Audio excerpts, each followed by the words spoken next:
Paramedical hub channel में आप सभी बच्चों का स्वागत है। जैसा कि आप लोगों को पता है, हम लगातार हेमेटोलॉजी वीडियो का सीरीज लेके आ रहे हैं। जो बच्चे हमारे साथ जुड़े हुए हैं और कॉम्पिटिटिव एग्जाम की तैयारी करना चाहते हैं तो हमारा वीडियो जरूर देखें। और MCQ जो है, मल्टीपल चॉइस क्वेश्चन जो है कम्युनिटी में पड़ा हुआ है, उसको जाके जरूर टच करें। ठीक है, आप लोगों को जैसा कि पता है कि हम हेमेटोलॉजी के अंदर जो है पिछले क्लास में हमने इरिथ्रोपोइसिस को देखा था। यानी इरिथ्रोपोइसिस में हम पढ़ रहे थे precursor cell stage of erythropoiesis, या इसी का दूसरा नाम था maturation cell stage of erythropoiesis. इसमें जो इरिथ्रोपोइसिस के सेल्स हैं वो मैच्योर हो रहे थे, जैसे इरिथ्रोब्लास्ट से लेकर आरबीसी बनने तक मैच्योर हो रहा था। ठीक है, हमने इसके बीच में बहुत सारी चीजें देखी। जैसे मैं आप लोगों को बता दूं एक बार, जो है ये हेमेटोपोइसिस का 9वां लेक्चर है, लेकिन इरिथ्रोपोइसिस का ये 4था लेक्चर है। हमने क्या क्या पढ़ लिया है, हम क्या पढ़ रहे हैं, एक बार आप लोग जो है जरूर ध्यान से समझे कि क्या हमने पढ़ा है और क्या हम लोग पढ़ रहे हैं। आप लोगों को जैसा कि पता है, हम लोग पढ़ रहे हैं precursors cell stage of erythropoiesis, ये हमारा जो है टॉपिक है।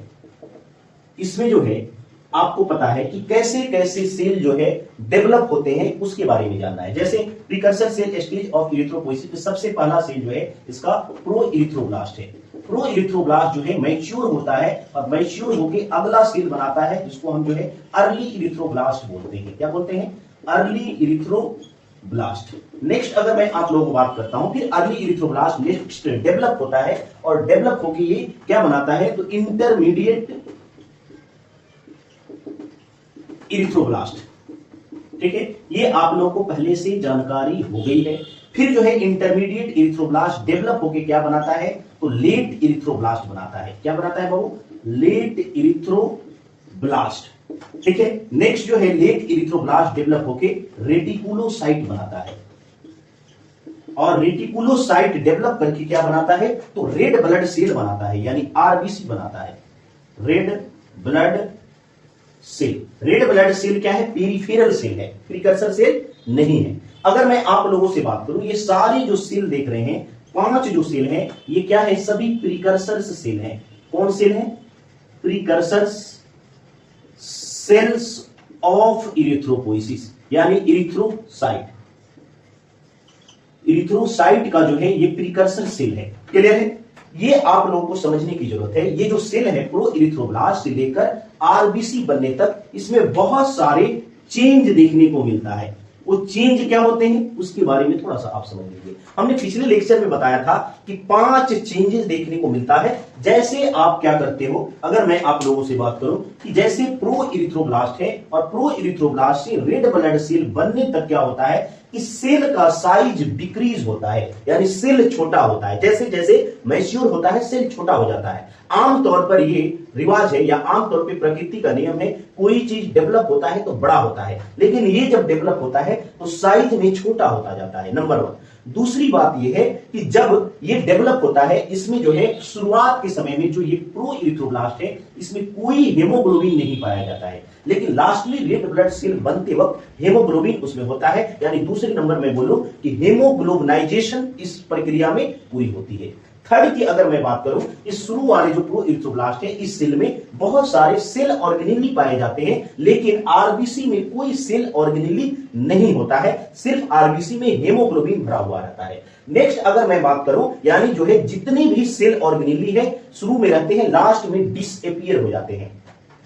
चौथी बात जो है, प्रो इरिथ्रोब्लास्ट क्या होता है, शेप में जो है ग्लोब्यूलर राउंड होता है, लेकिन आरबीसी बनते बनते क्या हो जाता है, आरबीसी जब बनता है उस समय ये डिस्क शेप का हो जाता है, यानी जो है बाइकनकेव डिस्क शेप। क्लियर है? इसमें कोई डाउट नहीं होनी चाहिए। ठीक है, आप लोगों को ये चीजें समझ में आ गई होगी। अब मैं आप लोगों को बात बता दूं कि भाई हम लोगों ने क्या किया है, कि प्रो इरिथ्रोब्लास्ट के बारे में क्लियर कर लिया है, पढ़ लिया है, अर्ली इरिथ्रोब्लास्ट को भी पढ़ लिया है। आज हम बात करेंगे इंटरमीडिएट और लेट इरिथ्रोब्लास्ट के बारे में, और देखेंगे कि कैसे कैसे इसमें चेंजेस आते हैं और आगे चल के ये क्या बनाते हैं उसके बारे में हम बात करेंगे। एक बार आप लोग स्क्रीनशॉट ले लीजिए।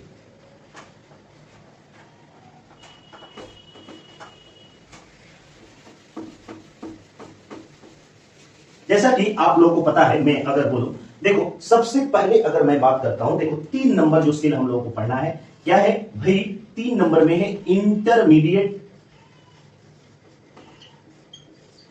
इरिथ्रोब्लास्ट। सबका 2 नाम होता है, 3 नाम होता है। इसका दूसरा नाम है पॉलीक्रोमैटिक इरिथ्रोब्लास्ट, पॉलीक्रोमैटिक इरिथ्रोब्लास्ट या नॉर्मोब्लास्ट। इसमें कोई दिक्कत डाउट नहीं है। पॉलीक्रोमैटिक नाम क्यों पड़ा है यह भी मैं आप लोगों को क्लियर करूंगा कि आगे चल के नाम क्यों पड़ा है। सबसे पहला पॉइंट इस इंटरमीडिएट इरिथ्रोब्लास्ट के लिए ये क्या है, थर्ड सेल है, third cell of precursors stage of erythropoiesis.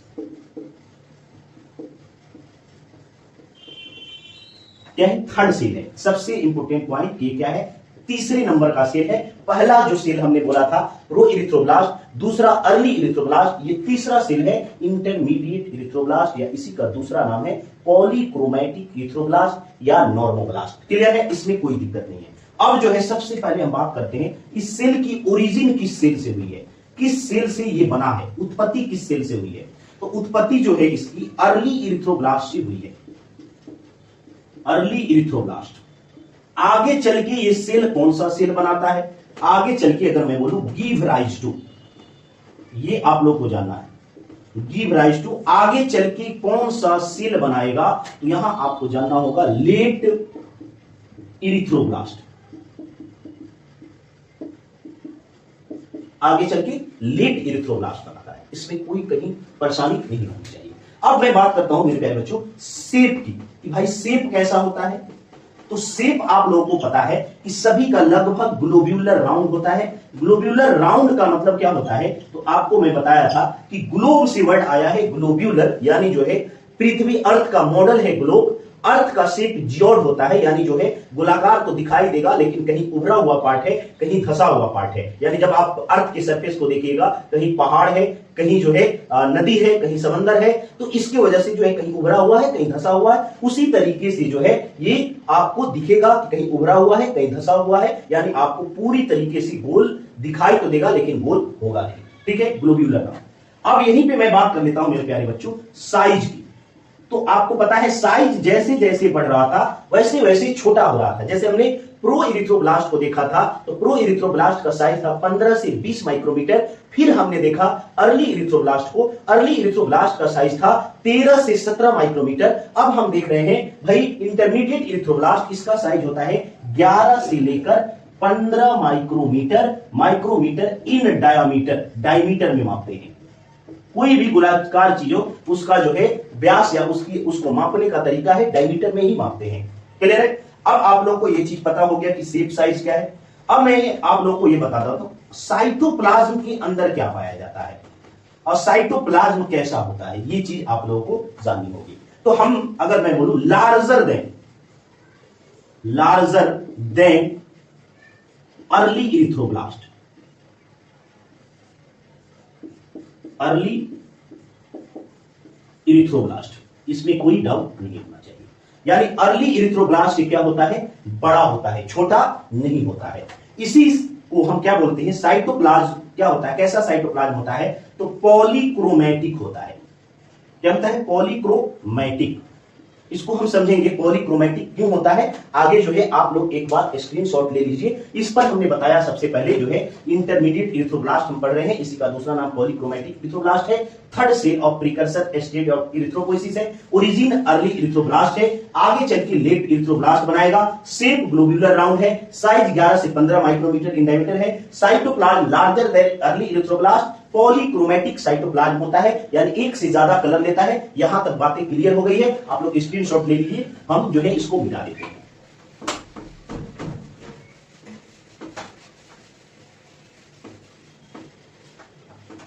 देखो हम बात कर रहे हैं मेरे प्यारे बच्चों, आप ये इस बात को समझिएगा। यहां मैं एक सेल बनाने की कोशिश करता हूं। ये आपका एक क्या है, कोशिका है, सेल। सेल के अंदर क्या क्या चीजें रहती है, तो सेल मेम्ब्रेन सबसे इंपोर्टेंट क्या रहता है, सेल मेम्ब्रेन। यानी सेल मेम्ब्रेन क्या है, आउटर कवरिंग है किसी भी सेल्स का। उसके अंदर क्या होता है, तो उसके अंदर वाला जो पार्ट होता है उसको हम साइटोप्लाज्म बोलते हैं। क्या बोलते हैं, साइटोप्लाज्म। यानी इसमें सेल्स के फ्लूइड भरे हुए रहते हैं, कुछ पार्टिकल्स भरे हुए रहते हैं, इसी को हम साइटोप्लाज्म बोलते हैं। अब इसका साइटोप्लाज्म कैसा होता है ये हम आप लोगों को बताएंगे। ये जो साइटोप्लाज्म इसमें जो दिखाई देगा, जो साइटोप्लाज्म दिखाई देगा, ये क्या होगा, एक कलर से डाई नहीं होगा, मल्टीपल कलर इसमें दिखाई देगा। जब इसको हम स्टेन करेंगे तो अलग अलग कलर में ये दिखाई देगा। जैसे मैं आप लोगों को यहाँ दो कलर दे देता हूं कि रेड और ब्लू जो है ये लगभग आपको दिखाई देंगे, ऐसे ही कलर आपको देखने को मिलेगा। यहां जो है साइटोप्लाज्म के अंदर क्या रहता है, न्यूक्लियस अवेलेबल रहता है। क्या है, न्यूक्लियस। अब यहां मैं आप लोगों को यहां बता दूं तो साइटोप्लाज्म क्या हमने बताया कि पॉलीक्रोमेटिक होता है, यानी जब पॉलीक्रोमेटिक होगा तो क्या आप इस चीज को समझ रहे हैं कि इसमें होगा क्या, मेन जो है चीज क्यों पॉलीक्रोमेटिक होता है, तो यहां आप लोग समझिए हेमोग्लोबिन,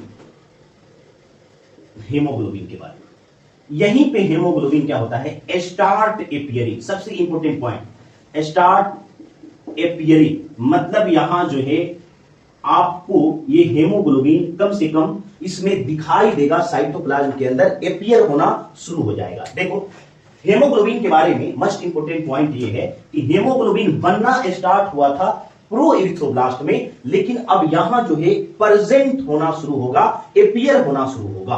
क्लियर, इसमें कोई दिक्कत नहीं है। अगर मैं आप लोगों को बात करूं कि न्यूक्लियस क्या है, इसमें न्यूक्लियस का क्या हाल है, न्यूक्लियस क्या है, प्रेजेंट तो है बट स्मॉलर देन, इससे छोटा है तो अर्ली इरिथ्रोब्लास्ट से, अर्ली इरिथ्रोब्लास्ट से ये छोटा हो चुका है। क्लियर है।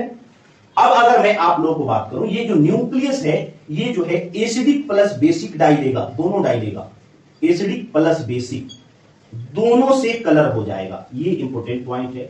यहां मैं और आप लोगों को बता दूं, जो साइटोप्लाज्म भी है, ये जो साइटोप्लाज्मिक एरिया है ये भी एसिडिक प्लस बेसिक दोनों डाई से क्या हो जाएगा, स्टेन हो जाएगा। ये आप लोगों को क्लियर हुआ। अब हम बात करते हैं इसमें एक और इंपोर्टेंट पॉइंट की, न्यूक्लियोलाइट। न्यूक्लियोलाइट तो है एब्सेंट हो चुका है, एब्सेंट पहले से ही एब्सेंट हो चुका है, absent from early erythroblast. Early erythroblast से ही क्या हो चुका है, एब्सेंट हो चुका है, यानी खत्म हो चुका है इरिथ्रोब्लास्ट।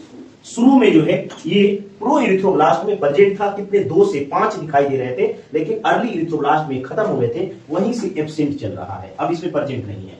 अब इसमें एक और चीज आती है क्रोमैटिन। क्या आता है मेरे प्यारे बच्चों, क्रोमैटिन का क्या होता है, क्रोमैटिन तो यहां है, लेकिन यहां कंडेंसेशन होना स्टार्ट हो जाता है। अभी क्या है, कंडेंसेशन का मतलब घना होना, अब गाढ़ा हो जाएगा, एरिया कम लेगा, पूरा कंडेंस होना शुरू हो जाएगा, ये कंडेंसेशन हो गया। ये है इसका क्रोमैटिन, ये बातें क्लियर हुई। यानी अगर मैं यहां लिखूं मोर कंडेंसेशन,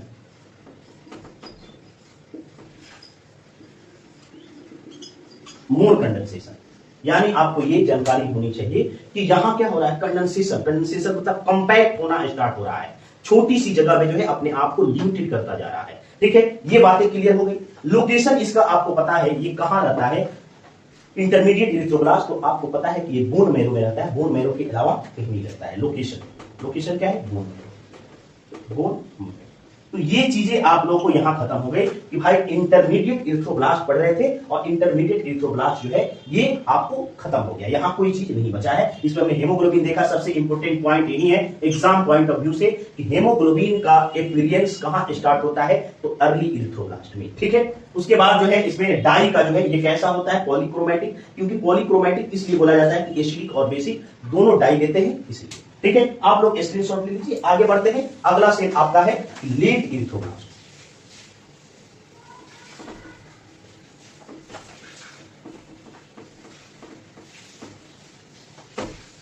देखो मेरे प्यारे बच्चों, अब जो अगला सेल है आपका 4 नंबर का, वो क्या है भाई, लेट इरिथ्रोब्लास्ट। लेट इरिथ्रोब्लास्ट का दूसरा नाम क्या है, इसका भी दूसरा नाम है ऑर्थोक्रोमैटिक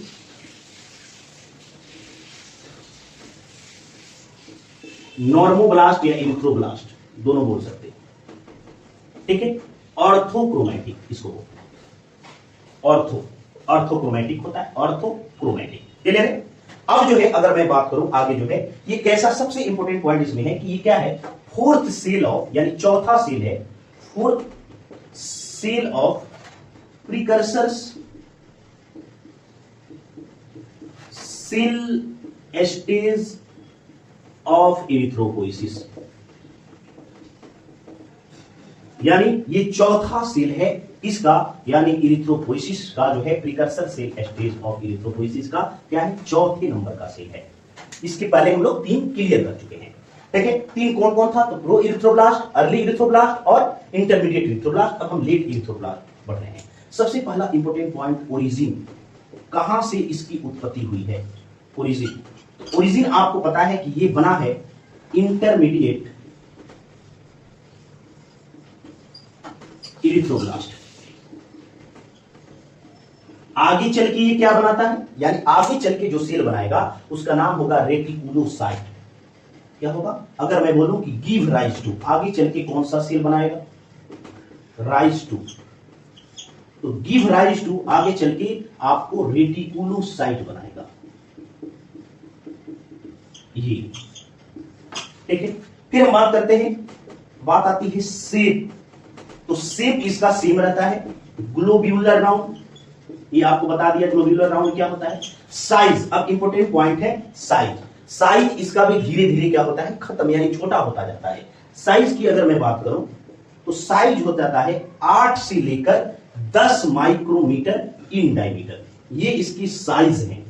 इसका तो भाई लेट इरिथ्रोब्लास्ट का, इसकी सबसे इंपॉर्टेंट पॉइंट ये है। तो हमने इस टॉपिक का क्या हम पढ़ रहे हैं, लेट इरिथ्रोब्लास्ट, इसी का नाम है अर्थोक्रोमैटिक नॉर्मोब्लास्ट या इरिथ्रोब्लास्ट। फोर्थ सेल ऑफ, यानी चौथा सेल है precursor cell stage of erythropoiesis का।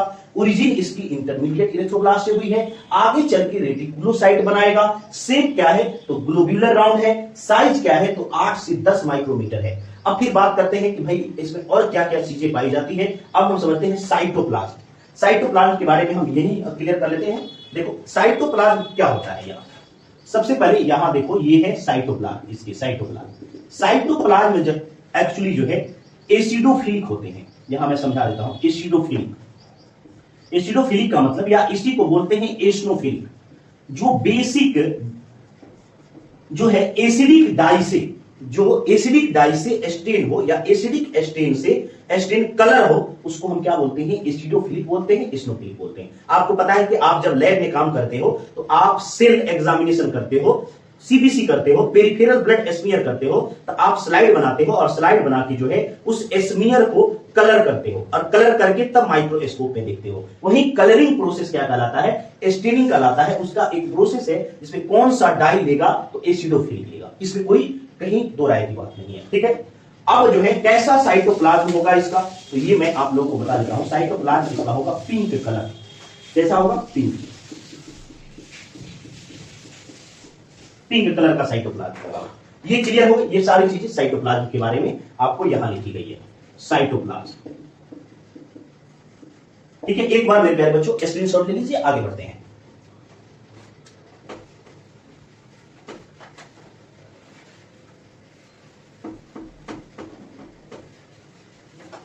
हम साइटोप्लाज्म को देख चुके हैं, अब हम बात करते हैं, फिर बात आ जाती है साइटोप्लाज्म में एक चीज होता है, जैसे मान लो हमने क्या बना लिया, ये सेल का स्ट्रक्चर बना लिया और इसमें सबसे पहले क्या है, सेल मेम्ब्रेन है। सेल मेम्ब्रेन के बाद हमने जो है साइटोप्लाज्म, साइटोप्लाज्म के बाद क्या होता है, तो न्यूक्लियस होते हैं। न्यूक्लियस जो है अब जो है छोटा हो चुका है और इंक स्पॉट का हो चुका है, ये इसका न्यूक्लियस है। अब ये पूरा एरिया साइटोप्लाज्म का बच रहा है। आप देखो ये पूरा क्या है, साइटोप्लाज्म है, ये आपको नजर आ रहा होगा। ठीक है, अब साइटोप्लाज्म किस कलर का होता है, तो आपको पता है पिंक दिखाई देता है। ये साइटोप्लाज्म किस कलर का, तो पिंक कलर का, पिंक। स्टेन करने का कौन स्टेन लेगा, तो एसिडोफिलिक लेगा, ये आप लोगों की क्लियर हो गया। सबसे पहले बात करते हैं हेमोग्लोबिन। हेमोग्लोबिन का यहां क्या होता है, देखो हेमोग्लोबिन एपियरिंग तो स्टार्ट हो चुका है, लेकिन अब यहां क्या होगा, दिखाई देगा फेयर अमाउंट में, फेयर अमाउंट प्रेजेंट होगा, ये प्रेजेंट होगा फेयर अमाउंट में, इसमें कोई दिक्कत की बात नहीं है। नेक्स्ट अगर मैं बात करूं न्यूक्लियस का क्या होगा, यहां इंपोर्टेंट पॉइंट आएगा भाई, न्यूक्लियस। ये न्यूक्लियस भाई साहब क्या करेंगे, न्यूक्लियस का यहां से डिसअपियरिंग स्टार्ट होगा, खत्म होना स्टार्ट होगा। डिसअपियरिंग, ये बहुत इंपॉर्टेंट पॉइंट है, डिसअपियरिंग ऑफ न्यूक्लियस। न्यूक्लियस क्या होगा, डिसअपियरिंग होना शुरू हो जाएगा। यहां से अब न्यूक्लियस धीरे धीरे खत्म हो जाएगा, क्योंकि आरबीसी के अंदर कोई न्यूक्लियस नहीं होता है, नॉन न्यूक्लिएटेड सेल है, इसमें कोई दिक्कत नहीं होनी चाहिए। ये जो न्यूक्लियस है इसका, ये कैसा होता है, तो इंक स्पॉट न्यूक्लियस होता है, इंक स्पॉट। ठीक है, अब यहां दिखाई भी दे रहा है, इस न्यूक्लियस को बोल सकते हैं INK, इंक स्पॉट। जो स्याही का जो बूंद होता है लंबा सा, वही है, इंक स्पॉट का मतलब वही होता है। ठीक है, नेक्स्ट अगर मैं बात करूं, न्यूक्लियोलाई तो पहले ही एब्सेंट हो चुका है, न्यूक्लियोलाई एब्सेंट फ्रॉम कहां से, तो अर्ली इरिथ्रोब्लास्ट, यहां से एब्सेंट हो चुका है। नेक्स्ट जो है, आगे मैं बात करूं कि क्रोमैटिन भाई साहब का क्या हुआ। क्रोमैटिन अगर मैं बोलूं very much condense, very much condense. अब इसमें जो है न्यूक्लियस जब छोटा हो गया है, तो न्यूक्लियस के अंदर क्रोमैटिन होता है, तो समझो कितना छोटा हो गया होगा। अब इसी में ये कंडेंस होकर इतना कंडेंस मैं रेड वाला बना रहा हूं, ये न्यूक्लियस, ठीक है, ये कंडेंस हो गया, कंपैक्ट हो गया, क्योंकि आगे चल के ये खत्म हो जाना है। क्रोमैटिन, न्यूक्लियस, माइटोकॉन्ड्रिया, सारी चीज धीरे धीरे खत्म हो जाएंगे। नेक्स्ट अगर मैं बात करूं, स्टेन कौन सा लेता है, जब इसको हम स्टेन करते हैं, स्टेन कौन सा लेता है, तो एसिडिक स्टेन लेता है। कैसा स्टेन, एसिडिक स्टेन, ये आप लोगों को समझना होगा। स्टेनिंग प्रॉपर्टी कौन सी रहती है, स्टेन, तो एसिडिक। लोकेशन, तो लोकेशन क्या रहता है, तो अभी तक ये बोन मैरो में है, लेकिन जैसे रेटिकुलोसाइट बनेगा, रेटिकुलोसाइट बन के जो है कहां आ जाएगा, सर्कुलेशन में आ जाएगा। ठीक है, तो आप लोगों को ये बातें आज की क्लियर हुई, समझ में आई। इंपोर्टेंट पॉइंट लेट इरिथ्रोब्लास्ट का यही है कि न्यूक्लियस डिसअपियरिंग हो रहा है, यहां फेयर अमाउंट में हेमोग्लोबिन प्रेजेंट हो रहा है, इंक स्पॉट न्यूक्लियस दिखाई दे रहा है, क्रोमैटिन मोर कंडेंस हो चुका है। ठीक है मेरे प्यारे बच्चों, अगर हमारा लेक्चर आप लोगों को समझ में आए तो आप लोग हमारे लेक्चर को जो है लाइक करें, सब्सक्राइब करें, शेयर करें, ताकि बहुत सारे बच्चे जुड़े और हमें मोटिवेशन मिले और हम और वीडियो सीरीज लेके आए आप लोग के लिए। ठीक है, धन्यवाद। नेक्स्ट क्लास में बात होगी।